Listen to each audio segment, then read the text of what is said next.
अध्यात्म विज्ञान कोई धर्म या संप्रदाय नहीं है, ये स्पिरिचुअल साइंस है जो कुदरत के कानून पर आधारित है।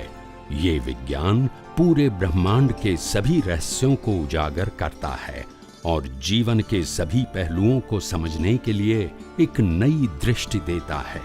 इसी को आर्ट ऑफ विजन कहते हैं, दुनिया को देखने की एक नई दृष्टि, जो अध्यात्म विज्ञानी परम पूज्य स्वामी श्री कमलेशानंद जी के निर्देशन में सनातन सत्य का अनुसंधान कर हमारे जीवन को प्रकाशित करे।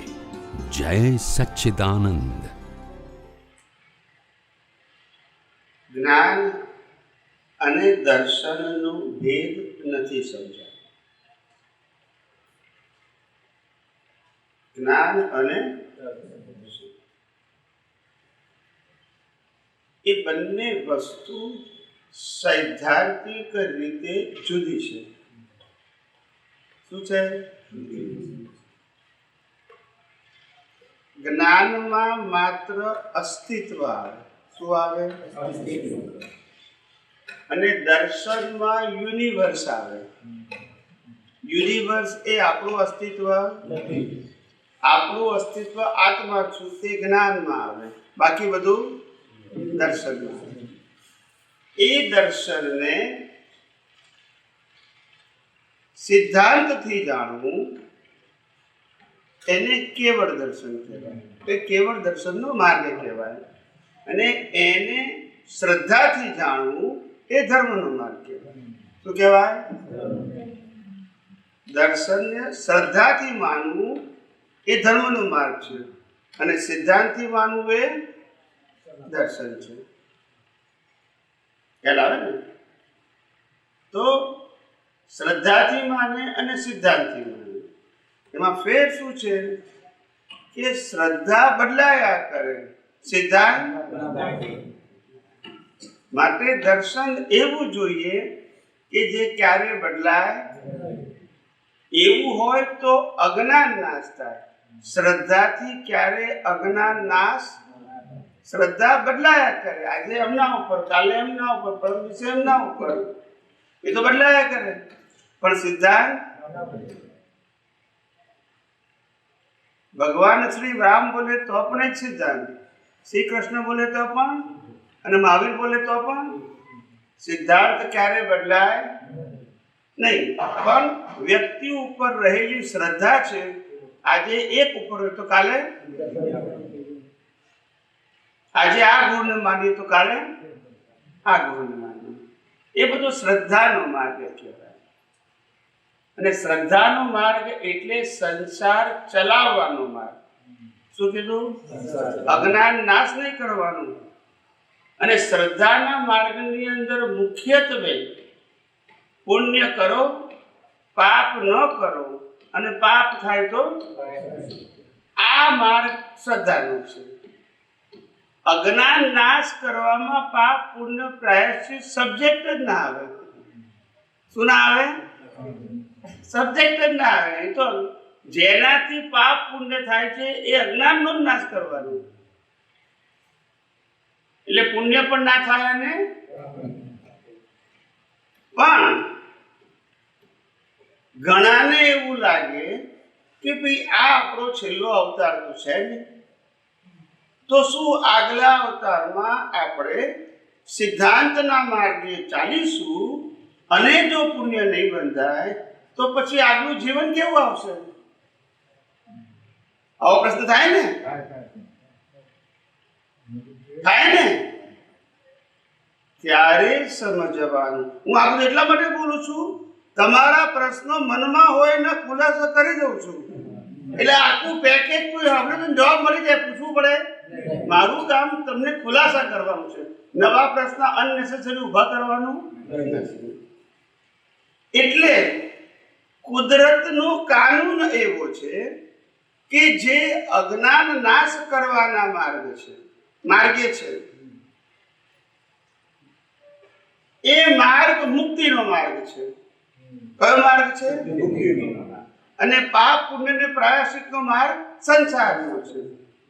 જે લોકો મુક્તિના માર્ગે અજ્ઞાન નાશ કરવાનો પ્રયાસ કરે છે અને શુદ્ધાત્મા પદમાં સ્થિર રહેવા પ્રયત્ન કરે છે, તે લોકોને આ સંસારની વસ્તુઓ જરૂરિયાતની બાય પ્રોડક્ટમાં મળશે અને શ્રદ્ધાવાળાને જરૂરિયાતની વસ્તુ મેઇન પ્રોડક્ટમાં મળશે. બોલતા નથી. શ્રદ્ધા એટલે ઘાસનું વાવેતર કરવું.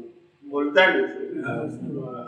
અને સિદ્ધાંત એટલે ઘઉંનું વાવેતર કરવું. ઘાસ ફ્રીમાં મળે. બોલતા હવે આપણે ઘાસનું વાવેતર કરવું છે કે ઘઉંનું કરવું છે? ખ્યાલ આવ્યો?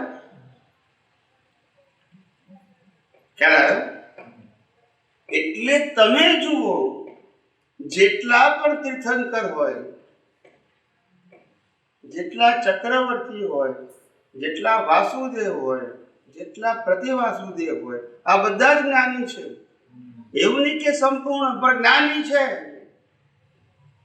બધાને સિદ્ધાંત પોતપોતાના લેવલે ખબર છે. ફક્ત તીર્થંકર આ જ ભવે મોક્ષે જાય, ચક્રવર્તી પણ આ ભવે મોક્ષે જઈ શકે, કારણ કે ચક્રવર્તી પણ તીર્થંકર એક જ ભવમાં થયા. ચક્રવર્તી તીર્થંકર શાંતિનાથ, કુંથુનાથ અને અરનાથ, ચક્રવર્તી તીર્થંકર એક જ ભવમાં, 2 પોસ્ટ. ખ્યાલ આવ્યો? અને વાસુદેવ પ્રતિવાસુદેવ સેમ બર્થમાં ના જાય. બલરામ જાય, બલરામ સેમ બર્થમાં જાય. એટલે આ જે 63 સલાહકાર પુરુષોની જે પોસ્ટ છે એ બધા જ્ઞાની અને સમર્થ પુરુષો માટેના ઇતિહાસ હજારો વર્ષોથી લોકાય છે. એ ઓર્ડિનરી વ્યક્તિઓ નથી. એનો ઇતિહાસ છે એટલા માટે નહીં, એ જ્ઞાન સાથેનું એ લોકોનો ઇતિહાસ છે. જેને જન્મ મરણની કોઈ ચિંતા નથી. શું કીધું? જન્મ મરણ, આત્માની ખોજ અને બીજું છે સમાજનો ઉદ્ધાર. આ 2 વસ્તુ છે. જગત કલ્યાણ એટલે સમાજનો ઉદ્ધાર. એ ઉદ્ધારની સમજણમાં બધાના ગ્રેડ જુદા છે. વાસુદેવના જુદા હોય, પ્રતિવાસુદેવના જુદા હોય, ચક્રવર્તીના જુદા હોય અને તીર્થંકરના જુદા. પણ કલ્યાણની ભાવના બધાની કોમન છે. કલ્યાણની ભાવનાની જે સમજણ છે એના ગ્રેડ સુધી બધાના અલગ અલગ છે. કોઈ કે મારે 1 થી 7 સુધી ભણાવવું છે, કોઈ કે ના મારે 12મા સુધી ભણાવવું છે, કોઈ કે ના મારે કોલેજ સુધી ભણાવવું છે, કોઈ કે ના મારે માસ્ટર ડિગ્રીનું ભણાવવું છે, કોઈ કે મારે પીએચડીનું ભણાવવું છે. પણ બધા ટીચર તો કહેવાય આવું છે. એટલે બધા પોતપોતાની રીત, સમજણની રીત પ્રમાણે જે જ્ઞાન અનુભવ્યું હોય એ પ્રમાણે સમાજને વાળવા પ્રયત્ન કરે.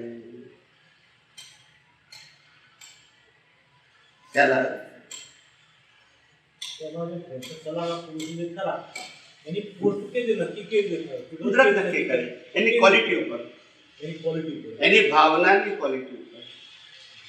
કલ્યાણની ભાવના તો છે, પણ કલ્યાણની ભાવનામાં કેટેગરી છે. ખ્યાલ આવે?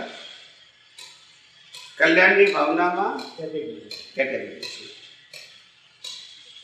એટલે બધાની અલગ અલગ બધાની તીર્થંકરની શ્રેષ્ઠ હોય, શ્રેષ્ઠ છેલ્લમ છે. પ્રતિવાસુદેવ તો વિરોધી કરે, એની કેવી રીતે ભાવના?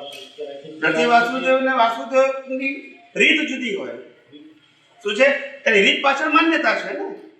રીત પાછળ શું છે? માન્યતા છે. પણ બંને વિરોધી હોય છે. હા, બંને વિરોધી, કારણ કે રીત જુદી છે ને બંનેની. રીત જુદી છે, ભાવના એક જ છે કલ્યાણની, પણ રીત શું છે? કલ્યાણની ભાવના પ્રતિવાસ. હા, જેમ આપણને લાગે કે અજ્ઞાનીઓને જીવવાનો અધિકાર જ નથી જો આ દુનિયામાં જ્ઞાનની સ્થાપના કરવી હોય તો. શું કીધું? અજ્ઞાનની. આનથી કદાચ કાફી નથી બોલતા. અજ્ઞાનીઓને જીવવાનો અધિકાર જ નથી, જ્ઞાની જ જોઈએ બધા. એ બી એક માન્યતા. એ પ્રતિ વાસુદેવની હોય. વાસુદેવની શું હોય કે જે લોકો ધર્મ અને સંસ્કૃતિને બદનામ કરે છે, ગેરમાર્ગે દોડે છે, એટલાને જ જીવવાનો અધિકાર છે. એટલાને જ. ખ્યાલ આવ્યો? જેમ આ બધું રાવણને માર્યા, આ બધું કોને માર્યા? કંસને. અધર્મની સ્થાપના. ખ્યાલ આવ્યો? બધાને નહીં. એનાથી ઉપર આવે ચક્રવર્તી. વિશ્વમાં 6 ખંડોમાં એક જ ધર્મ હોવો જોઈએ, દેખીતો ધર્મ, માનવ ધર્મ, નો ડિવિઝન. અંદર તમે ભલે આત્મધર્મ પાળો, પણ બહાર તો એક જ ધર્મ, માનવ ધર્મ. એટલે યુનિફોર્મ થઈ ગયું. શું થઈ ગયું? એનાથી કોઈ વિરુદ્ધ ગયો એટલે તરત એને દંડ મળે. અને તીર્થંકરો જીવ માત્ર મોક્ષને પામે એવો માર્ગ બતાવે. ચાલો, આ કેટેગરી કહેવાય. શું કહેવાય? સમજાય? એટલે આ બધાની કેટેગરી છે, પણ કોમન ચારે ચારની ભાવના કલ્યાણની તો છે, રીત જુદી. હવે આમાં જે દશસરા પુરુષો જે ખરા 24 તીર્થંકર ભગવતો આપસીએ પણ કહેલું છે કે સૂક્ષ્મતમ અને સૂક્ષ્મતમ જે ભાગ જે છે એને જ્ઞાની સમજી શકે, ત્યારે તીર્થંકર એને દેખી પણ શકે. તો એ દશસરાના પુરુષો બધા જોઈ શકે. વાસુદેવ કેવળ જ્ઞાન થાય તો જ. ના, કેવળ જ્ઞાન થાય તો જ દેખી શકે. તો ઓનલી કેવળીને દેખાય, જેને કેવળ જ્ઞાન થયું છે દેખાય. તો વાસુદેવ કેવી રીતે જાય? તો પછી મોક્ષે કેમ ન જાય? એ અવતારમાં ક્યાં જવાના છે? વાસુદેવ પ્રતિ વાસુદેવ બંને સેમ બર્થમાં મોક્ષે ના જાય. એ તો પેલા ભૂલી ગયો ને પ્રભુ. ના જાય. બલરામ જાય સેમ બર્થમાં. બલરામ જ્ઞાની જોઈએ માતાના ગર્ભમાંથી, પણ એ સાદા કેવડી કહેવાય. કેવા કહેવાય? એટલે બલરામનો રોલ એવો હોય કે મા બંનેની જુદી હોય, પણ સાચા ભય કરતા પણ વિશેષ પ્રેમ. એટલે દુનિયા માટે એક્ઝામ્પલ, ડિવોશન, સમર્પણ આવે ને. રામ લક્ષ્મણ બંનેની વાત જુદી.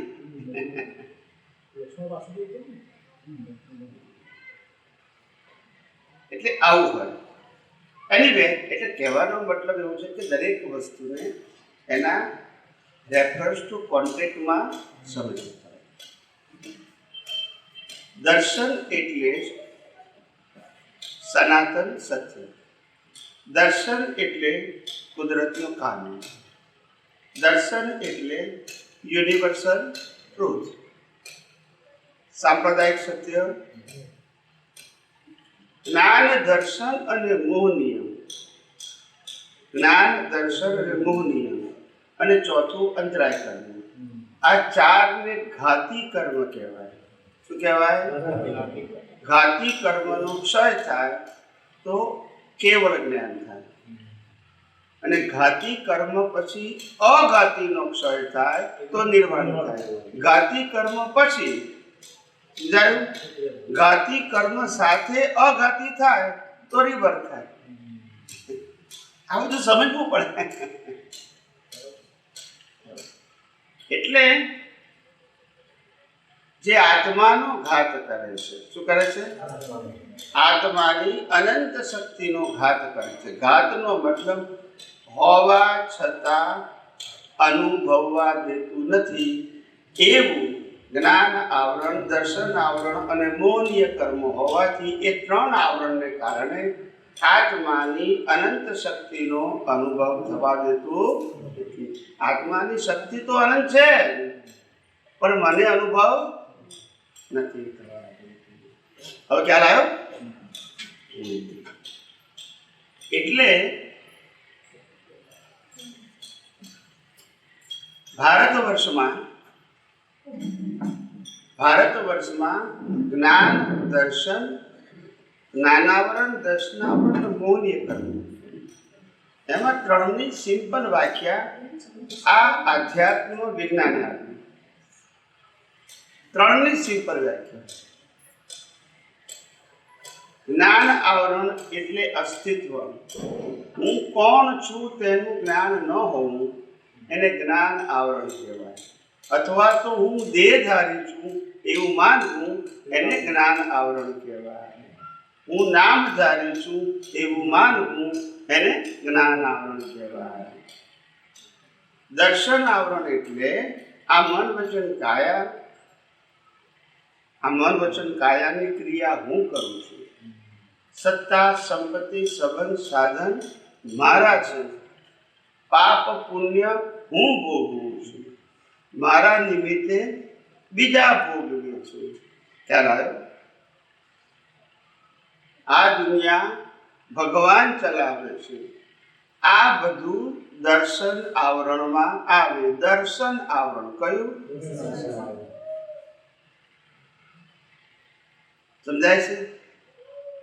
આત્મા સિવાય બધું જ જ્ઞાન જે બાકી રહ્યું એ જ્ઞાન સૈદ્ધાંતિક ખુલ્લું ન થાય એને દર્શન આવરણ. હવે ખ્યાલ આવ્યો?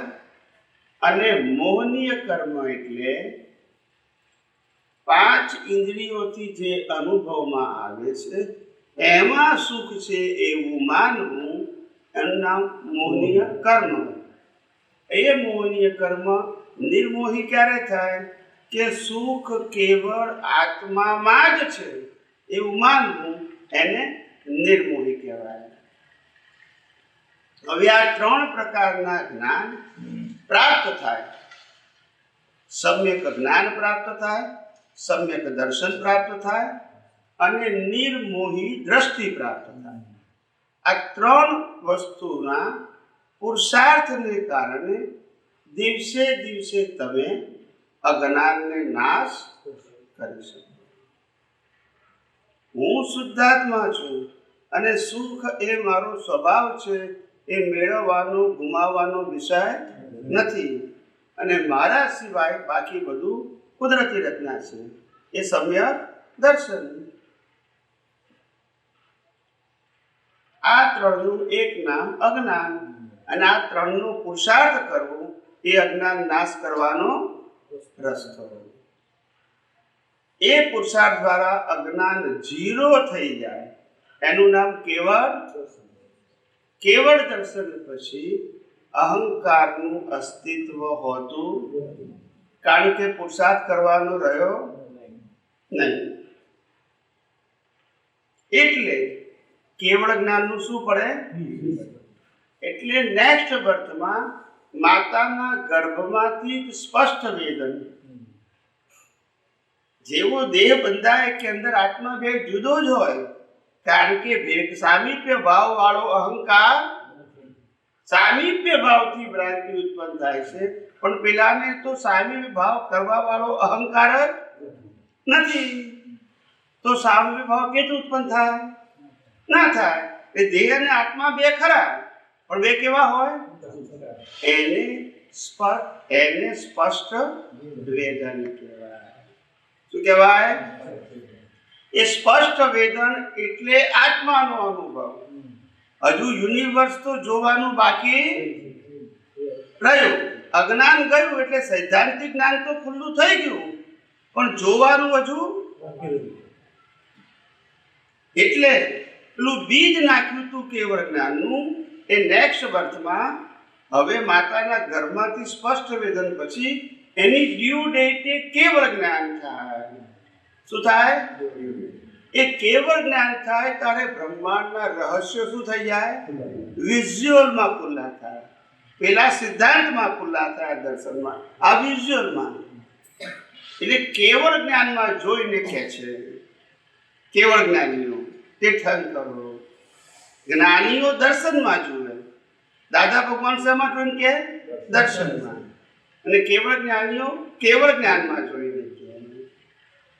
એટલે દર્શન વાળાની ભૂલ થઈ શકે, કેવળ જ્ઞાનીની ભૂલ ના થાય. ખ્યાલ આવ્યો? પણ એ દર્શન એ પોતે આખા બ્રહ્માંડનું જે રહસ્ય ખુલ્લું થયું એને જોનાર જાણનાર પાછી ડિસ્ચાર્જ પ્રતિષ્ઠિત આત્મા વિનાશી અવસ્થાઓને જુએ જાણે. આત્મા પ્રકાશ છે પણ જુએ જાણે નહીં. એટલે જ્યાં સુધી બોડી છે ત્યાં સુધી એ કેવળ જ્ઞાનના પ્રકાશમાં બ્રહ્માંડમાં શું ચાલે છે એ કોઈ પ્રશ્ન પૂછે તો ઉપયોગ મૂકીને જોઈ અને કહી શકે. જે કહેનાર છે એ જ જોનાર છે. આત્મા કહેનારે નથી, જોનારે નથી, પ્રકાશનાર છે. એનો પ્રકાશ શું થઈ ગયો? ખુલ્લો થઈ ગયો. એટલે કેવળ જ્ઞાન, કેવળ દર્શન થાય ત્યારે 3 કર્મોનો ક્ષય થાય: જ્ઞાનાવરણ, દર્શનાવરણ અને બોધી કર્મ. અને કેવળ જ્ઞાન થાય ત્યારે છેલ્લું કયું જાય? અંતરાય કર્મ. પણ અજ્ઞાન ગયા પછી અંતરાય કર્મ જવા માટે પુરુષાર્થની જરૂર. કેમ? કારણ કે અજ્ઞાન શું થઈ ગયું છે? એટલે હવે અહંકાર રહ્યો નહીં. તો પછી કેવળ જ્ઞાનમાં કેમ વાર લાગે છે? કારણ કે બીજ પડ્યું છે, એનું ફળ તો ડ્યુ ડેટે આવે, કોઈની મરજીથી વહેલું મોડું ના આવે. મહાવીર ભગવાનને 42 વર્ષે કેવળ જ્ઞાન થયું અને 72 વર્ષે તો નિર્વાણ પામ્યા. તો સ્વામીજી આમાં જે 42 સમજી આપણે થયું કેવળ જ્ઞાન થયું સ્પષ્ટ વેદન. એટલે બરાબર એ જે બળું જે ખુશાયા બળું જે આવ્યું જે હા એમાં માઇકો બોલો એ આપણ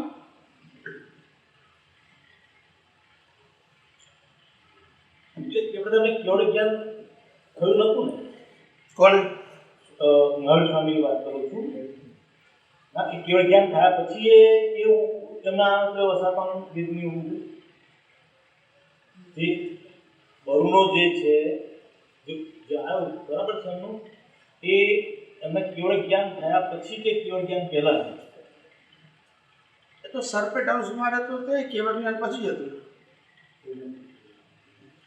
પણ મને હવે એક્ઝેક્ટ ખબર નથી એટલે અમારે ઓન રેકોર્ડ ના બોલાય ને, રેન્ડમ ના બોલાય. જ્યાં સુધી મને એ એમના પ્રસંગો એક્ઝેક્ટ ખબર ના હોય તો મારાથી ઓન રેકોર્ડ ના બોલાય. એટલે આ વાંધવામાં આવેલું છે કે મહાવીર સ્વામીને પણ છેલ્લે સુધી જો કર્મ જે હતા તો કેવળ જ્ઞાન સુધી હોય તો થાય ને, બાકી પછી કેવળ જ્ઞાન સુધી કેમ કર્મ તો બાકી રહે ને.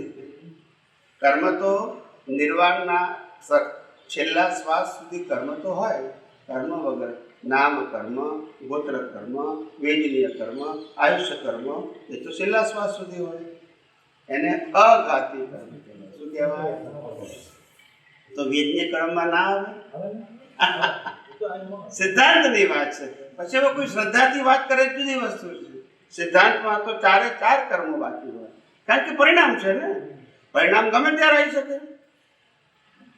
સમજાય છે? અજ્ઞાન ના હોય પણ ઉદય કર્મ તો ગમે ત્યારે આવે. અચ્છા, બીજી વાત કરીએ આની છે કે ભગવાન મહાવીર ઉપર ગોશાલકે તેજોલેશા ફેંકી હતી ત્યારે શિષ્યો હતા. કેવળ જ્ઞાન તો હતું જ.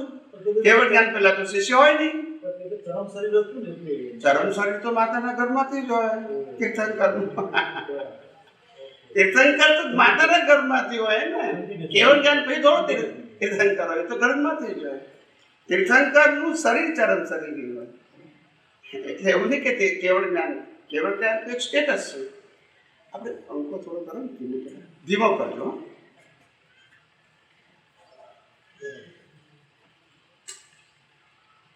અને એ લોકોને જોઈતો તો કરજો. જોઈ તમારો પંખો ધીમો જોયે છે પેલો ધીમો કરજો.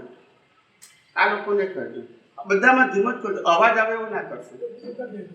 આ બરાબર છે, આટલો બરાબર છે. હા, અને આ લોકોનો કરજો. હા, એમનો પાછળ નાખજો.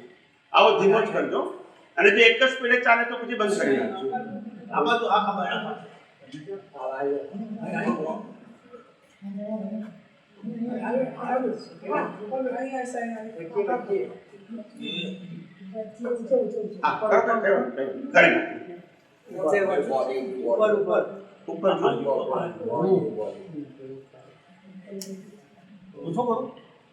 ચાલે તો ક્યાં ના સ્વિચ બીજી છે. સ્વિચ બીજી છે. હવે ઉભા રહે.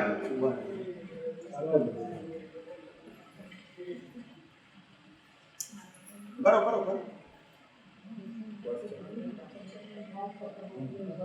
બરાબર છે. બસ તો બસ બસ આ સાઈડ સર્ક્યુલેશનમાં, કારણ કે આપણી ગરમી આવી ને તાપ, એટલે આ બધી વસ્તુ આપણે એટ એ ટાઈમ આપણા દર્શનમાં હોવું જોઈએ, ત્યારે જવાબ આપે. એટલે 4 અઘાતી કર્મો તો છેલ્લા શ્વાસ સુધી હોય, સમજાય છે? બધાને હોય, પણ એ કેવળ જ્ઞાનને બાધક નથી, પરિણામ રૂપે છે. કેવળ જ્ઞાનને બાધક તો ખાલી ઘાતી કર્મ છે. સમજાય છે?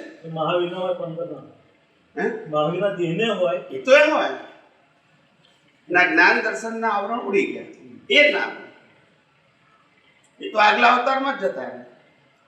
અને અંતરાય કર્મ છેલ્લું કેવળ જ્ઞાન થાય ત્યારે જોઈ કહેવાય. પણ એ અંતરાય કર્મ એ અજ્ઞાન નથી, અંતરાય કર્મ એ ડ્યુ ડેટ છે. શું છે? જેમ દાખલો આપ્યો, મને 50 વર્ષની ઉંમરે લોટરી લાગવાની હોય 100 કરોડની, અને આજે હું મહેનત કરું છું તો પણ લક્ષ્મી મળતી, તો એ અંતરાય કર્મ નથી. 50 વર્ષે તો એની ડ્યુ ડેટે લાગવાની જ છે, એટલે એને પરિણામ કહેવાય. પણ પરિણામ જ્યાં સુધી પાકે નહીં ત્યાં સુધી રિઝલ્ટ, એટલે આજની મહેનતના આધારે પૈસા આવવાના, એ તો બીજનું ફળ આવવાનું છે. હવે ખ્યાલ આવ્યો? એટલે જન્મથી મોત સુધી મન, વચન, કાયા અને તેની અવસ્થા માત્ર કુદરતી છે. સમજાયું? બોલો. જય સચ્ચિદાનંદ. સ્વામીજી, તમે કીધું છે ઘણી વાર કે આ સંસારમાં સુખ અને એ થોડો મોટો કરજો. સ્વામીજી,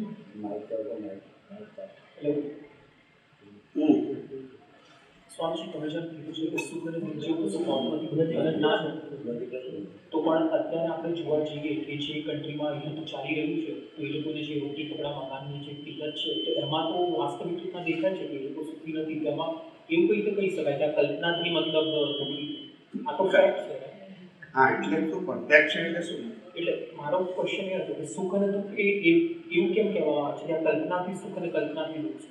હા, સુખ અને દુઃખ કલ્પના છે, સુખ અને દુઃખ હકીકત, ભોગવટો હકીકત છે. સુખ દુઃખ તમે આપેલું ટાઇટલ છે. શું છે? જેમ મારી પાસે મકાન નથી એટલે હું દુઃખી છું. સાંભળજો, મારી પાસે કપડાં નથી એટલે હું દુઃખી છું. મારી પાસે પૈસા નથી એટલે હું દુઃખી છું. મારી પાસે ડિગ્રી નથી એટલે હું દુઃખી છું. મને બધા માન નથી આપતા એટલે હું દુઃખી છું. બોલશો નહીં? આ બધી માન્યતા છે. જે દિગંબર થઈને જંગલમાં ફરે છે એની પાસે કશું નથી ને સુખી છે, બોલતા નથી. તો સુખ અને દુઃખ એ તમારી માન્યતા, તમારે જોઈએ છે નથી મળતું તો તમે દુઃખી છો. મારે છે નહીં અને જોઈતું નથી તો હું દુઃખી. તો સુખ દુઃખ તમારી માન્યતા છે. ભાઈ મને 5 લાખ રૂપિયા મારી પાસે છે, એમાં મને સંતોષ છે અને મારું જીવન ચાલે છે માટે હું સુખી છું. પણ બીજો કહે છે કે મારી પાસે 5 લાખ છે પણ મને 25 લાખ નથી એટલે દુઃખી છું. તો આ હકીકત છે કે માન્યતા છે? કોઈ કહે છે હું પરણ્યો નથી એટલે દુઃખી છું, અને મોટા ભાગના કહે છે પરણ્યા એટલે દુઃખી છે. તો બંનેની શું છે? તો માન્યતાનો દુઃખનો ઉકેલ આવે? કોઈ કે છોકરા નથી એટલે દુઃખી છું, કોઈ કે છે એટલે દુઃખી છું. તો બંનેની, એટલે આ દુનિયામાં ભોગવટો છે, કર્મનું ફળ છે, પણ કર્મના ફળને સુખ દુઃખનું ટાઇટલ માણસ આપે છે. કુદરત ક્યારેય કોઈને સુખ દુઃખ આપતું. તમે અહીંયા કારેલાનું બીજ વાવ્યું હશે ને અહીંયા આગળ કેરી વાવી હશે તો કુદરત ફળ શું આપશે? અહીંયા કરેલું આવશે અને અહીંયા આગળ કારેલા વાળો કે મને કરવું કેમ આપ્યું? તો ભાઈ તે બીજ વાવ્યું એનું ફળ આપે છે કે પોતે કરવું આપે છે? એમ તમે કર્મ કર્યા એનું ફળ આપે છે, કુદરત તમને સુખ દુઃખ આપે છે. કર્મનું એમાં ટાઇટલ તમે આપો છો. કોઈને દુઃખી કરવાના ભાવ કરો તો તમને દુઃખ. તો તમે બીજ વાવ્યું છે એનું કુદરત શું આપ્યું? ફળ આપ્યું. હવે ફળ આપ્યું ત્યારે કે મને દુઃખ કેમ આપ્યું? પણ કુદરતે દુઃખ આપ્યું જ નથી, તમારા બીજનું શું આપ્યું? હવે કોઈને સુખ આપવાના ભાવ કર્યા તો કુદરત તમને શું આપશે? તો તમારા બીજનું ફળ કુદરત આપે છે. સુખ દુઃખ તો તમારી માન્યતા છે. હવે તમે વાવેલું બીજ હોય એનું ફળ આપે, એમાં કુદરતનો વાંક કરો? હું કારેલું વાવું અને પછી ઝાડ કારેલાનું ઉગે તો કુદરતનો વાંક? અને પેલા એ કેરી વાવી, ગોટલો નાખ્યો તો કેરીઓ નીકળી. બંને જે વાવ્યું એનું કુદરત શું આપ્યું? તો કુદરત કોઈને સુખ દુઃખ આપે છે? કુદરત કર્મનું શું આપે છે? બસ. એને ટાઇટલ કોણ આપે છે? માણસ. હવે ખ્યાલ આવી ગયો? આ દુનિયામાં સુખ દુઃખ જેવી કોઈ વસ્તુ જ નથી, કોઈ વસ્તુ નથી. ખ્યાલ આવ્યો? કેટલાય લોકો આઝાદી વખતે જેલમાં પણ ભયંકર કષ્ટ હોવા છતાં દુઃખ નતા અનુભવતા, કોરડા મારવા છતાં ફાંસીએ પણ હસતા હસતા ચડેલા છે. યસ કે નો? ને આપણને ટાંકણી વાગે તોય ઊંચા નીચા થઈ જઈએ છે. ખ્યાલ આવ્યો? એટલે સુખ દુઃખ એ માન્યતા છે અને ભોગવટો કર્મનું ફળ કમ્પલસરી છે. એ તો રામની સીતા ઉપાડી જાય, રામને વનવાસ જવું પડે. રામ 14 વર્ષ વનવાસ ગયા, પાંડવો 12 વર્ષ વનવાસ ગયા, મહાવીર 42 વર્ષ વનવાસ હતા, પણ એ લોકો દુઃખી નતા. યસ કે નો? ને આપણને એક દિવસ કાઢી મૂક્યો તો એ તો માન્યતા છે, પણ તમને એક દિવસ કાઢી મૂક્યા એ તમારા કર્મનું ફળ. ને એ લોકો 42 વર્ષ જંગલમાં હતા, એ એમના કર્મનું ફળ છે. પણ તમે એને દુઃખ માનો છો, એ માનતા નથી. એ તો ભોગવટો માને છે કે હિસાબ છે, બસ કુદરતી રચના. ખ્યાલ આવી ગયો? એટલે સુખ દુઃખ એ માત્ર માન્યતા છે. સ્વામીજી, બીજું એ પૂછવું હતું કે ગોપાળદેવે કીધું છે 506 પત્રાંકમાં 70 ટાઈમ્સ અમને કીધું છે કે સિદ્ધાંત બોધ જ્યાં સુધી ઉપદેશ બોધ નહીં પરિણમે ત્યાં સુધી સિદ્ધાંત બોધ તમારો સિદ્ધ નહીં થાય. એમાં એમને સિદ્ધાંત બોધ એટલે એમાં એમને તો આપણે એક તો કહીએ છીએ કે સિદ્ધાંત નહીં જાણો ત્યાં સુધી કોઈ પરમેનન્ટ સોલ્યુશન, ત્યાં સુધી પાપ પુણ્યનો પ્રાયશ્ચિતનો શ્રદ્ધાનો માર્ગ જ છે, જે માન્યતા છે. માન્યતામાં કેવું કે હું રામની ભક્તિ કરું ને તો પુણ્ય બંધાય, પણ કૃષ્ણની કરું તો ના બંધાય. એ માન્યતા હોવું ખ્યાલ આવ્યો? પણ સિદ્ધાંતમાં એવું ના આવે. સ્વામી, કૃપાળુદેવે જ્યાં સ્ટ્રોંગ એમ્ફાસિસ કર્યું છે કે આરંભ પરિગ્રહનો ત્યાગ કરવો, ઓછો કરવો, પછી અસંગ અવસ્થામાં રહેવું, કારણ કે સંગ બધા દુઃખનું કારણ છે, કૃપાળુદેવનું કહેવું છે. અને નિવૃત્તિ લઈને આત્મા દવેશ હોય છે, જ્યાં ત્રણ એમના જે એમની વાત સાચી છે, પણ હંમેશા જો બે પ્રકારના જવાબ આપી શકાય. એક તો બાહ્ય સંગ લિમિટેડ હોય તો સારું, પણ બાહ્ય સંગ એ આપણે આજની સમજણને આધીન તો ગયા અવતારના કર્મનું ફળ છે. એમાં શું થાય આપણાથી? થાય કશું? પણ અંદરથી તમે મન વચન કાયા અને તેની અવસ્થાથી અસંગ રહી શકો. એના માટે બહારના સંજોગોની જરૂર નથી. સમ્યક જ્ઞાન સમ્યક દર્શનના ઉપયોગી અસંગ રહી શકાય. જ્ઞાન દર્શને કરીને, વ્યવહારે કરીને તો એમને પણ વ્યવહાર નહોતો. ધંધો કરતા હતા, લગ્ન કર્યા હતા, બાળકો હતા, એમને પણ પરિવાર હતો, જવાબદારી હતી. સમજાય છે કે નહીં?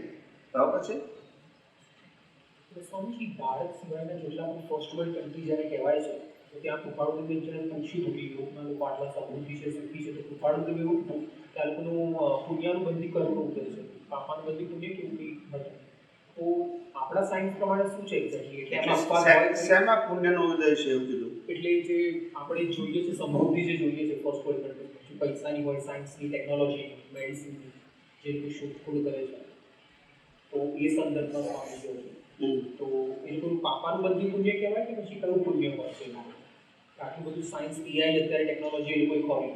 પછી કોઈ પણ તમે ફિલ્ડ પકડી લો, સાયન્સ ટેકનોલોજીમાં હંમેશા એ લોકોના સાયન્ટિસ્ટો આગળ હોય છે. તો એ બેસિકલી એનો બેઝ તો બધા આત્મા છે, પણ એ લોકોએ જે રિલેટિવમાં અત્યારે જે પ્રગતિ કરી છે આચાર્ય રજનીશ પણ કહેતા હતા કે નહીં, આ લોકોએ જે અત્યારે પ્રગતિ કરી છે અને ભારત આત્માત્મા કરીને પાછળ રહી, ભારતમાં પોટેન્શિયલ હતું, એ છતાંય ભારત બધું ભાગ્ય પર છોડીને કીધું કે ભાગ્યમાં અસર થશે અને એ પ્રમાણે એનો ભારત ગ્રોથ થવું જોઈએ તો એ ફૂલ પોટેન્શિયલ રીચ નથી કરતો.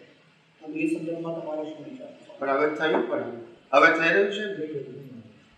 જો પહેલી વસ્તુ એ છે કે આપણે વસ્તુને સિદ્ધાંતથી સમજીએ. સાયન્સ એન્ડ ટેકનોલોજી બંને શબ્દ કેવા છે? જુદા છે. સાયન્સ એ સુખ દુઃખનો વિષય નથી. શેનો વિષય નથી? સાયન્સ એ યુનિવર્સલ ટ્રુથ સિદ્ધાંતને રિયલાઇઝ કરવાનો વિષય છે અને ટેકનોલોજી એ સિદ્ધાંતને ભૌતિકમાં બેનિફિટ લેવાનો, એને ટેકનોલોજી કહેવાય. નાઉ યુ અન્ડરસ્ટેન્ડ? ટેકનોલોજીથી સુખ દુઃખની અનુભૂતિ થાય માન્યતાવાળી, સાયન્સથી ના થાય. નાઉ યુ અન્ડરસ્ટેન્ડ? સમજાયું? ટેકનોલોજીથી તમને બેનિફિટ થાય છે, ગમો અણગમો થાય છે, લેવાનું મન થાય છે, ઉપયોગ પણ. સાયન્સને કોણ લે? એ તો અનુભૂતિનો વિષય છે, એ ફિઝિકલ થોડું છે. ભાઈ H2O થી પાણી થાય ને સાયન્સ કહેવાય. હવે કોઈ જગ્યાએ પાણી ના થતું હોય તો H2O ભેગા કરીને પાણી બનાવો તો એને ટેકનોલોજી કહેવાય. Now you understand? તો ટેકનોલોજી સબ્જેક્ટ જુદો છે, સાયન્સ જુદો છે. આ દુનિયામાં નેચરલ સાયન્ટિસ્ટ લિમિટેડ હોય, આગળ એ વેડે ગણાય એટલા, પણ ટેકનોલોજીવાળા સાયન્ટિસ્ટ ડગલે બંધ હોય. કારણ કે સાયન્સમાં એ લોકો શું કરે છે? ટેકનોલોજીમાં ઉપયોગ કરે છે જે લોકોના માટે બેનિફિટ બને છે, જેમાં હથિયાર પણ બને અને લોક ઉપયોગી સાધનો પણ બની શકે. હવે ખ્યાલ આવી ગયો? એટલે ટેકનોલોજીને સાયન્ટિસ્ટ કહે છે ખરા, પણ એ નેચરલ સાયન્ટિસ્ટ ના કહેવાય, એ ટેકનોલોજીના સાયન્ટિસ્ટ છે. પેલા નેચરલ કહેવાય. એ પેલું જે સાયન્સ છે ને એને ખુલ્લું થાય ને આ ટેકનોલોજીથી કન્વર્ટ કરવું પડે બેનિફિટમાં, કે હવે આ સિદ્ધાંતનો ઉપયોગ કઈ રીતે કરવું જેથી લોકોને લાભ થાય. જેમ દાખલો આપું, જેમ ડ્રાય ટેકનોલોજી. શું કીધું? Dry tech. દાખલા તરીકે આપણે અહીંયા ઘણી આ ભીંડા છે. હવે ભીંડા વધારે દિવસ રહી ના શકે, ખરાબ થઈ જાય, બરાબર છે. હવે ભીંડાને ડ્રાય કરી નાખે, એમાંથી પાણી શું કરી નાખે? કાઢી નાખે તો ડ્રાય થઈ જાય, તો પછી બગડે. હવે ડ્રાય ટેકનોલોજી શોધી એટલે ભીંડાને એકદમ સૂકવી નાખ્યા અને પછી પેલી જે બેગ આવે એર ટાઈટ એમાં ફિટ કરી દીધા, લોક કરી દીધા. હવે એક્સપોર્ટ કર્યા. હવે ત્યાં ગયા પછી ભીંડાને કાઢીને જેવું પાણી નાખીને ગરમ કરશે એટલે પાછા. હવે આ ટેકનોલોજીનો ઉપયોગ કર્યો એટલે પહેલા ભીંડા મોકલાવી શકાતા, હવે મોકલી શકાય. અચ્છા, હવે તો તૈયાર ફૂડે મોકલાય છે ડ્રાય ટેકનોલોજી. ત્યાં જઈને પાણી નાખો એટલે પાછું. તો આ ટેકનોલોજીનો શું કર્યો? ઉપયોગ કર્યો. તો ટેકનોલોજીનું સાયન્સ એ મિકેનિકલ કહેવાય, પેલું નેચરલ સાયન્સ છે જેને લો ઓફ નેચર કહેવાય. આ ટેકનોલોજીને લો ઓફ નેચર ના કહેવાય, જેને સિદ્ધાંત શોધ્યો ને એને લો ઓફ નેચર કહેવાય. કે કોઈ પણ વસ્તુ પદાર્થ ડ્રાય કરીએ, ખ્યાલ આવી ગયો ને, તો એની લાઈફ વધી જાય છે, એ સિદ્ધાંત કહેવાય. હવે એનો ઉપયોગ કરવો એને ટેકનોલોજી કહેવાય. હવે ખ્યાલ આવી ગયો? બંને વસ્તુ કેવી રીતે? એટલે આ દુનિયામાં ટેકનોક્રેટ બહુ હોય, બેનિફિશિયરી. કારણ કે સમાજમાં તો એ જ ચાલે ને, અને કંપનીઓ આવા ટેકનોક્રેટને હાયર કરી લે, નવી નવો રિસર્ચ કરે એ લોકો, ને રિસર્ચથી પછી પોતાના પ્રોડક્ટ રૂપે બ્રાન્ડ તરીકે બહાર પાડે. પણ બહુ ટાઈમ લાગે એમાં, શોધ જલ્દી થાય બી કરી નાય થાય એવું છે. સ્વામીજી, આજે ટેકનોક્રેટ્સ તમે વાત કરી, એ લોકોએ જે સંશોધન કર્યા છે મેડિસિનના ક્ષેત્રમાં, સ્પેસ ટેકનોલોજીના ક્ષેત્રમાં, તો એવું કહી શકાય કે જ્ઞાનાવરણી કરવું એ લોકોના કંઈ ઓછા થઈ ગયા હતા કે એવું કહી શકાય? ના, તો જ્ઞાન પછી કંઈ એવું નહીં, એવું જે તે ફિલ્ડના ભાવ કર્યા હોય એ ભાવને રૂપકમાં લાવવાનું કામ કુદરતનું છે. રૂપકમાં. પણ આ બધા જ્ઞાન જે છે એ મોક્ષે ના લઈ જાય. આ સાયન્ટિસ્ટોને પણ મોક્ષે ના લઈ જાય, પણ સાયન્ટિસ્ટોને જો કોઈ અનુભવી જ્ઞાની મળે અને આખો સાયન્ટિફિક મેથડ સમજાવે તો એ જલ્દી પિકઅપ કરી શકે. સંસારી લોકો જલ્દી ના કરી શકે, કારણ કે એને સિદ્ધાંત ખબર ના પડે, પેલાને સિદ્ધાંત ખબર પડે. સાયન્ટિસ્ટને સિદ્ધાંત એટલે દાદા ભગવાન શું કહેતા હતા? છેલ્લા 5 વર્ષ અમેરિકા ગયા હતા કે મને સાયન્ટિસ્ટ ભેગા કરો. કેમ કહેતા હતા? સાયન્ટિસ્ટ તો આત્માને માનતા નથી, કર્મના સિદ્ધાંતને માનતા નથી, પુનર્જન્મને માનતા નથી, તો એની શું જરૂર છે? ના, એ લોકો વિજ્ઞાન સમજશે, કારણ કે વિજ્ઞાન પણ લો ઓફ નેચર છે અને સાયન્સ પણ લો ઓફ નેચર છે. Now you understand? So they understand very easily. એકવાર સાયન્ટિસ્ટ જો આ વિજ્ઞાન સમજે અને પોતાની ભાષામાં રજૂઆત કરે તો દુનિયામાં કરોડો લોકોને કામ લાગે. That is a purpose. આ લોકોને વિજ્ઞાન કહે તો કંઈ સમજે જ નહીં એ લોકો ને. એ લોકો શ્રદ્ધાની ભાષામાં જ લઈ જાય કે દાદાએ હાથ મૂકે મને નોકરી મળી ગઈ, તો એને સાયન્સ કહેવાય. શ્રદ્ધાનો વિષય છે, પણ સામાન્ય માણસ ના સમજે ને. એટલે સાયન્સ ના આપવાનું કારણ શું? એની ક્વોલિફિકેશન નથી સાયન્સ સમજવાની. શું કરે? સમજાય છે? તમે આપણે આમ બે મહાત્માઓ ભેગા થયા હોય ને, તમારો અનુભવ કહો તો કે એકવાર દાદા ભગવાન પાસે હું ગયા હતા અને દાદા ભગવાને મેં ચિઠ્ઠી લખી કે મારા લગ્ન થતા નથી, તો મેં ચિઠ્ઠી લખી આપી, દાદા કે વિધિ કરી આપી, તો વિધિ કરીને મહિનામાં થઈ ગયો. બોલો, આ મારો અનુભવ છે. હવે એને ઉદય કર્મ ના કહેવાય, પણ અનુભવ કહેવાય. એટલે લોકો વિજ્ઞાન નથી સમજ્યા. અનુભવ એટલે સેપરેશન, દેહ અને આત્મા છૂટા સમજાવવા, અનુભવવા, એને અનુભવ કહેવાય. આ અનુભવ ના કહેવાય. પણ કહું છું ને, વિજ્ઞાનનું વિઝન જ નથી, એનો વાંક નથી, એની પાસે સાયન્ટિફિક વિઝન જ નથી, તો પછી ક્યાંથી કહે? ખ્યાલ આવ્યો? એ ઈરાદાપૂર્વક ખોટું નથી બોલતા, એની જેવી સમજણ છે એવું બોલે છે. એટલે સાયન્ટિફિક વિઝન જ નથી એ લોકો પાસે, તો શું કરે પછી? એ તો તમામ ધર્મવાળાઓ પાસે સાયન્ટિફિક વિઝન નથી, ધાર્મિક વિઝન છે, પાપ પુણ્ય અને પ્રાયશ્ચિતનું વિઝન છે. સાયન્ટિફિક વિઝન એ અનુભવી દ્વારા વ્યક્ત થાય અને થિંકર હોય તો જ સમજાય. અનુભવી વ્યક્ત કરે તો પણ થિંકર ના હોય તો સમજાય નહીં. દાદા ભગવાને તો સ્પષ્ટ કીધું કે અવસ્થા માત્ર, હા, પણ તો કે આરતી કરું છું અવસ્થા ના કહેવાય, એને પુરુષાર્થ કહેવાય. તો હવે કોઈ શું કરે? તો વિજ્ઞાન સમજ્યો. હવે સમજી ગયા? કીર્તન ભક્તિ કરું એને પુરુષાર્થ કહેવાય. કેમ? તો વિજ્ઞાન સમજ્યો. ભાઈ અવસ્થા એટલે બધી જ અવસ્થા આવે ને, એક આવે અમુક આવે, પણ સમજ્યા? અવસ્થા માત્ર કુદરતી રચના છે. પાછું આગળ રિફાઇન કર્યું એમને. મન, વચન, કાયા, સ્થૂળ સંજોગો, સૂક્ષ્મ સંજોગો, વાણીના સંજોગો, પર અને તો એ પુરુષાર્થ કહેવાય. પર ને પરાધીન હોય તો પુરુષાર્થ કહેવાય. પણ વિજ્ઞાન ના સમજાય તારે ને. હવે સમજી ગયા? જ્ઞાની વિજ્ઞાન વ્યક્ત કરે તોય ના સમજાય, કારણ કે ડેવલપમેન્ટ. એટલે એને એ જ વાક્ય રિલેટિવ સત્યમાં સમજાય. અને વાત પણ કેવી કરે? રિલેટિવ સત્ય, જેવું સમજાય એવું જ બોલે ને. એટલે એની લેવલ ઓફ અન્ડરસ્ટેન્ડિંગ એટલું જ છે. સમજાય છે? અનુભવી જ્ઞાની બધું જ કહી શકે ને જવાબદારીથી બોલે. શું કીધું? આપણું જે સાયન્સ જે છે, આર્ટ ઓફ વિઝન, એમાં જે ધોરી બહુ તમે સ્ટાર્ટિંગમાં કીધું સત્સંગમાં કે આપણે જે વસ્તુથી આપણે પુણ્ય બન્યા છે એ વસ્તુ જ કાઢી કાઢે છે, અને એ વસ્તુ છે કરતા પણ, રાઈટ? કે હું કરવું એ જ અજ્ઞાન. પાપ પુણ્ય અજ્ઞાનથી બંધાય છે, ક્રિયાથી નહીં. રાઈટ, એ તો હવે બોલો. અને એમાં કરતા પણ હોય તો જ બંધાય. એટલે એ અજ્ઞાન. ક્રિયા અજ્ઞાન નહીં, ક્રિયામાં કરતા પણ. મકાન મારું છે અજ્ઞાન નહીં, મકાનમાં માલિકી પણ એ અજ્ઞાન. તમે સુખ દુઃખ ભોગવો છો એ અજ્ઞાન નહીં, પણ હું ભોગવું છું એ અજ્ઞાન. તો અજ્ઞાનથી રાગદ્વેષ થાય છે, અજ્ઞાનથી કર્મ બંધાય છે. મન વચન કાયની અવસ્થાથી કર્મ બંધાતા, પણ મન વચન કાયની અવસ્થા પાછળ મારી દ્રષ્ટિમાં રહેલું અજ્ઞાન, એનાથી નવા કર્મ બંધાવવા માટે ભાગના સંજોગો હોવા જરૂરી. ચાલો, રાતના સૂતા સૂતા પણ ભાવ કરી શકો ને એનું પણ ફળ કુદરત. ભાવથી ભાવ છે, ક્રિયાથી ભાવ. સમજાય? જેવો ભાવ તેવો, જેનો ભાવ બગડ્યો એનો, જેની ક્રિયા બગડી એનો ભાવ બગડ્યો. આવે જ શાસ્ત્રોમાં? આવે જ કોઈ શાસ્ત્રોમાં? નથી આવતું.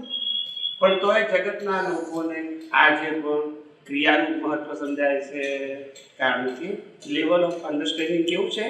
લો છે. એટલે એમાં વાંક છે ને, એ માર ખાતા ખાતા આગળ વધશે. પણ આજે આવું સમજણ હોવાથી એટલું જ બોલે ને. આજે 5મા ધોરણનો છોકરો હોય એને પ્રશ્ન પૂછો તો કેટલા લેવલનો જવાબ આપે? 5મા ધોરણ સુધી. કોઈ 12મા ધોરણ સુધી ભણેલો તો એ લેવલનો જવાબ આપે. કોઈ ગ્રેજ્યુએટ થયો તો એ લેવલનો જવાબ આપે. કોઈ માસ્ટર ડિગ્રી કે પીએચડી થયો હોય તો એ લેવલનો જવાબ આપે. જવાબ તો બધાય આપે, પણ જવાબમાં લેવલ કેવા હોય બધાના અલગ અલગ હોય. એટલે કોઈ ખોટું નથી બોલતું. એને જેવું જેટલું સમજાય છે એટલું તમને કે છે. યસ કે નો? એટલે જગત આવું છે. હે ઓકે 4:30 હજી આ ભાઈને પસંદ છે વાત હા તો 4:30 હા બોલો અને સ્વામીજી બીજું ઘણા મહાત્માઓ બોલો જરા મોટેથી બોલજો. સ્વામીજી બીજું એક વસ્તુ છે કે ઘણા મહાત્માઓને એ ડિફિકલ્ટી થતી હોય છે કે આ લોકોને સાયન્સ ક્લિયર થઈ ગયું છે. તમે જે જ્ઞાન દર્શનનું બતાવ્યું, પણ ઘણીવાર એ લોકો ક્રોસ ચેક કરે છે. કોઈ પણ એવી અવસ્થા આવે ઉપયોગ કર્યો કે નહીં. ફોર એક્ઝામ્પલ અત્યારે આપણે વાતચીત ચાલે છે તો બેક ઓફ ધ માઇન્ડ એ પછી રહ્યા કરે કે મેં એમાં જ્ઞાન દર્શનનો ઉપયોગ કર્યો કે નહીં, મેં એમાં કુદરતી રચના જોઈ કે નહીં. તો is that the right thing to do કે પછી આપણે કરવાની જરૂર નથી? ના, કરવું તો કરાય. તમારી ઇન્ટરનલ અવેરનેસ અવેરનેસ છે કે નહીં એના માટે કરાય. પણ એ શું કરવાનું હોય કે મને કુદરતી રચના દેખાયું કે નહીં અથવા કુદરતી રચના મેં જોયું કે નહીં એ મને કેવી રીતે ખબર પડે? તો કે અવસ્થા મને સેપરેટ દેખાય તો મેં કુદરતી રચના જોયું છે. અવસ્થા મેં કરી, અવસ્થામાં મારી ભૂલ છે, અવસ્થામાં મેં સારું કર્યું તો પછી કુદરતી રચના દેખાયું. સારું કર્યું ખરાબ કર્યું પણ કુદરતી રચના, અને એમાં ભળી ગયો તો પછી કુદરતી રચના તો પછી કરતાપણું આવી ગયું. એટલે આપણે કીધું કરતાપણું, ભોગતાપણું, માલિકીપણું એ જ અજ્ઞાન છે. કરતાપણું, માલિકીપણું, ભોગતાપણું એ જ અજ્ઞાન છે. ક્રિયા, માલિક અને ભોગવવું એ અજ્ઞાન. પણ ત્રણેયનું પણું છે એ બિલીફમાં જાય, એ ફિઝિકલમાં. હવે ખ્યાલ આવ્યો? એ પણાને કારણે આપણે માર ખાઈએ છીએ. કર્મ એનાથી બંધાય છે, ક્રિયાથી. મહેલ હોય તો એ કર્મ ના બંધાય, ને ઝૂંપડી હોય તો એ કર્મ બંધાય. પ્રશ્ન અજ્ઞાનનો છે, અવસ્થાનો નથી. અબજો રૂપિયા હોય તો એ મોહ ના હોય. ખ્યાલ આવ્યો? અને 100 રૂપિયાની નોટ પડી હોય તો એ મોહ હોય. તો મોહ માટે કે ક્વોન્ટિટીની જરૂર નથી. હવે મારું શું થશે? બસ આ બધું શાના કારણે છે? મોહના કારણે, માલિકીના કારણે, ભયના કારણે. સમજાય છે? સ્વામીજી જ્યારે જુદાપણું રહે છે ત્યારે અંદર શું એક્ઝેક્ટલી થતું હોય છે? તમે તમારો કોઈ દૃષ્ટાંત આપી? જુદાપણું એટલે અવસ્થાથી મુક્તતાની અનુભૂતિ. આત્માની અનુભૂતિ નહીં, અવસ્થાથી મુક્તતાની અનુભૂતિ, દેહાધ્યાસથી મુક્તતાની અનુભૂતિ, રોંગ બિલીફથી મુક્તતાની અનુભૂતિ. આ અનુભૂતિ કહેવાય. આત્માની અનુભૂતિ તો છેલ્લા અવતારમાં જ એ પેલા કોઈને થાય. સેપરેશન કઈ રીતે? હે ઊંઘતી વખતે સેપરેશન કઈ રીતે? હા, એ કે ઊંઘમાં સેપરેશન કેવી રીતે હોય? ઊંઘી જાય શરીર કે આત્મા? શરીર. તો સેપરેટ કોણ જ રહેવાનું છે? આત્મા, પ્રતિષ્ઠિત. હા, પ્રતિષ્ઠિત આત્મા ક્યારે ઊંઘતો સાંભળ્યું છે કે નથી સાંભળ્યું? પછી ડિસ્ચાર્જ પ્રતિષ્ઠિત આત્મા ઊંઘી જાય એટલે ઊંઘ કહેવાય. પણ ત્યાં જ પ્રતિષ્ઠિત આત્મા માતાના ગર્ભથી મૃત્યુ સુધી ક્યારે ઊંઘે? એટલે તો માતાના ઘરમાં એક કર્મ બાંધે છે, ઉગાડી આંખે બાંધે છે અને બંધ આંખે પણ બાંધે છે. ને એ પ્રમાણે પછી બીજા અવતારમાં નથી થતું. કારણ કે ઊંઘતી વખતે જે તમે બિલીફ ઊંઘ્યા હું ઊંઘી જાઉં છું બસ, એટલે પછી એ જ બિલીફ કામ કરે. હું શુદ્ધ આત્મા છું ને આ ફાઇલ નંબર 1 ઊંઘે છે કે પ્રકૃતિ ઊંઘે છે કે ચંદુલાલ ઊંઘે છે, એ જાગૃતિ સાથે ઊંઘવાનું. એટલે દાદા ભગવાને પ્રયોગ આપ્યો હતો કે જ્યારે તમે સૂઈ જાઓ ત્યારે હું શુદ્ધાત્મા છું, હું શુદ્ધાત્મા છું, હું શુદ્ધાત્મા છું કારણે સંભળાય એટલું બોલીને સૂઈ જાઓ. પછી 2 મિનિટમાં ઊંઘ આવે કે અડધો કલાકમાં આવે. એટલે તમે શુદ્ધાત્માની જાગૃતિમાં સૂઈ ગયા. પ્રકૃતિ ભલે ઊંઘી ગઈ પણ તમને જાગૃતિ રહેશે કે હું આખી રાત પાણી પડ્યા કરશે, હું શુદ્ધાત્મા છું. હવે ખ્યાલ આવી ગયો?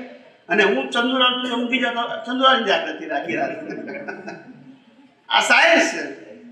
જ્ઞાની ભગવંતે કહ્યું છે યાર, આપણે એને સમજી નથી. મેં કહ્યું કે સાયન્ટિફિક વિઝન નથી આપણી પાસે, એટલે આ તકલીફ છે.